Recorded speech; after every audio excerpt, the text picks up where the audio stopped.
Entering Dark Zone. The Division 2 is just a couple of months away from release now, which is good news for anyone who enjoyed the first game, but bad news for anybody living in a digital representation of Washington DC, because their city is about to go to pot very quickly. We know plenty about the new gear and specialisations in the Division 2, but one thing Ubisoft has been particularly tight-lipped on is how PvP will work. Until now, that is. I spent a few hours last month trying the Division 2's multiplayer offerings, so it is my great pleasure to present to you 7 big changes to the Division 2's PvP. First off, let's start with the Dark Zone, or Dark Zones plural, because this time there are 3 of the flippin' things. Whereas the first Division's New York City could boast only one Dark Zone near the top of the map, the Division 2 has a Dark Zone in the east, one in the west, and one in the south. Part of the reason for having 3 Dark Zones is in order to take advantage of the varied geography on offer in Washington DC, with a lot of variation in layout and even in biome across the game's cityscape. Each Dark Zone takes on its own particular playstyle. The one you're looking at right now, for example, encompasses Union Station and is characterised by big open squares and long lines of sight. This change also means you never have that far to travel to jump into the Dark Zone from the open world, should you decide you want to chance your hand at some PvP, which is a much more convenient way of doing things than shooting your way across the map just to try and get in the door. There's another big reason for there now being 3 Dark Zones, but it's significant enough that it gets its own bullet point, so we'll come back to that one in a bit. The next big change that's been made to PvP in the Division 2 comes in the form of an entirely new rogue status. As I'm sure you'll remember, going rogue in the Division means shooting other players, ideally in order to kill them and take their loot for yourself. It's a really good mechanic that instantly adds tension to any player encounter in the Dark Zone, but it's also pretty binary. You're either one of the good guys or you're a murderer, there's no in between. Until now, that is, because the Division 2 introduces an entirely new grey rogue status, one that means you're still a bad agent, but you've not worked your way up to full-blown slaughter just yet. See, in the Dark Zone you'll come across loot crates that require a Dark Zone key, just like in the first game, only now you can decide to bypass those keys and just force your way in, taking the loot for yourself and earning yourself a grey rogue status. From that point onward, the game helpfully starts flagging up other opportunities for mischief, with all sorts of nefarious activities like sabotaging power points or stealing more stuff available. I spoke to game director Matthias Carlson during my visit to Ubisft Massive, and he said the goal is to tease people into entering the rogue loop without them having to immediately engage in PvP. And, at least in my experience, it really works. When playing the Division, my friends and I tried a little bit of PvP, but for the most part we kept our activities in the Dark Zone fairly friendly. Trying to kill other agents always felt like a big risk, and if we had any gear of our own to extract, it felt too risky to be worth going rogue. With the new grey status, in which you're a naughty agent but not necessarily a monstrous one though, I never gave it a second thought. Going rogue without becoming a mass murderer is loads of fun, and it's really easy to give in to that temptation, especially since it ties directly into our next big change, which is a secret safe house. Landmark entered.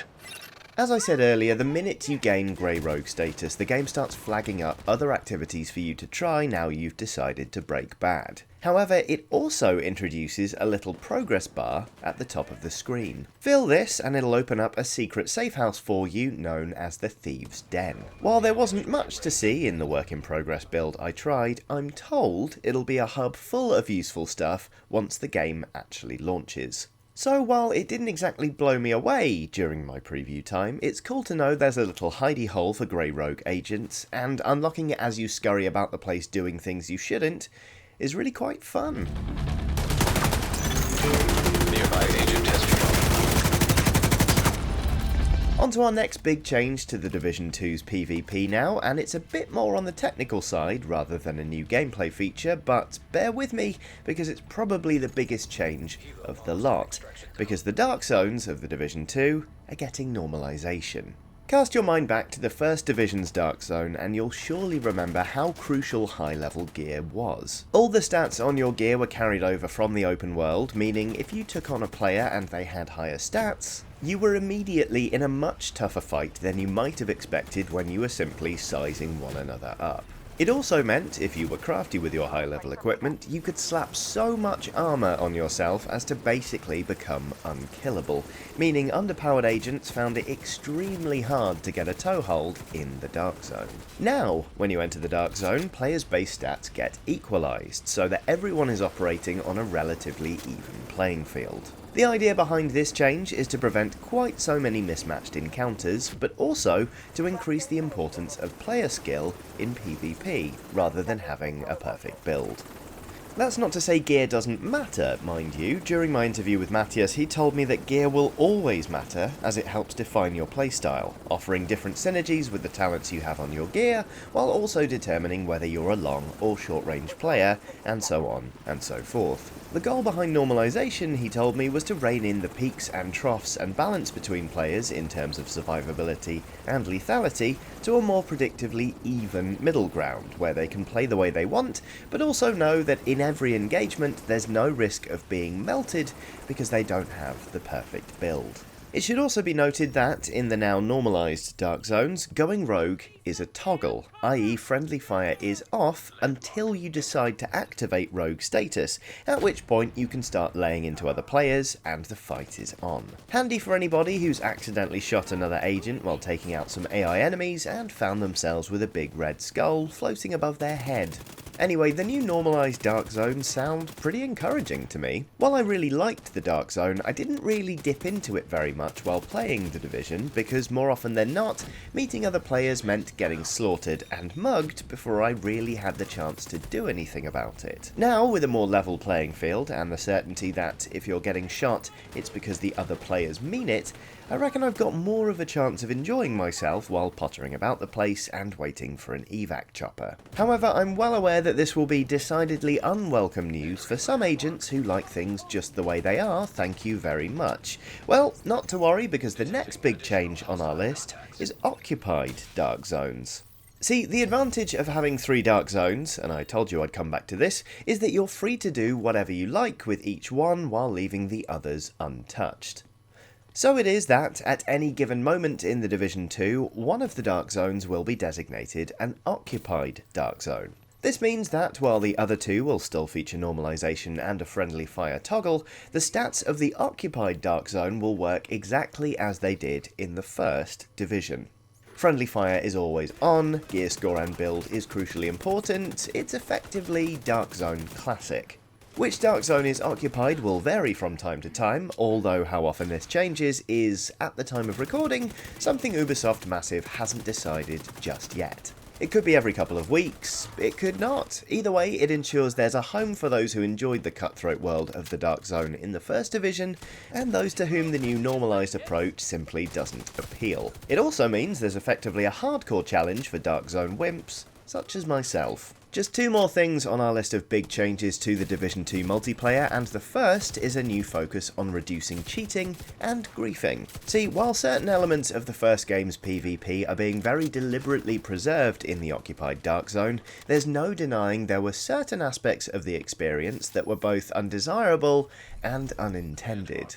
Cheating was a real issue in the Division, and Ubisft Massive is taking steps to tackle the problem by introducing a new client-server architecture, putting more of the heavy lifting on the server side rather than the client side in order to reduce cheating. There's also going to be an increased server count, including new territories. Interestingly, in an attempt to avoid bad player behaviour in-game, hostile VoIP has been stripped out, meaning you can no longer use your microphone to communicate with players outside of your team. Now, that may be unwelcome news to some, but I guess it is a pretty direct way to stop players calling one another bad names over the internet. During a presentation, we were also told there would be new anti-cheat systems on offer in the Division 2, but exactly what those are and how they operate, we don't really know just yet.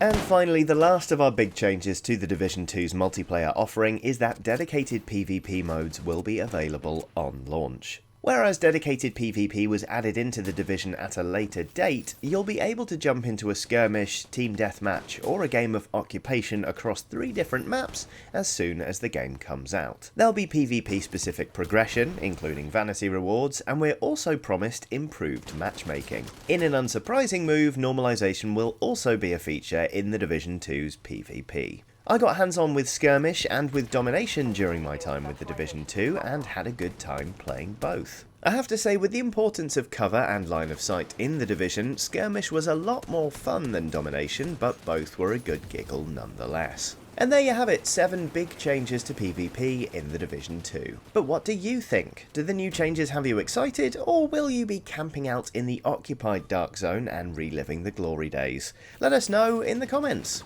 Hopefully you enjoyed this video. If you did, there are plenty more for you to watch on screen now, so do give one of those a click. Please like and subscribe so you don't miss anything more from Eurogamer, but most importantly, thank you very much for watching, and have a lovely day.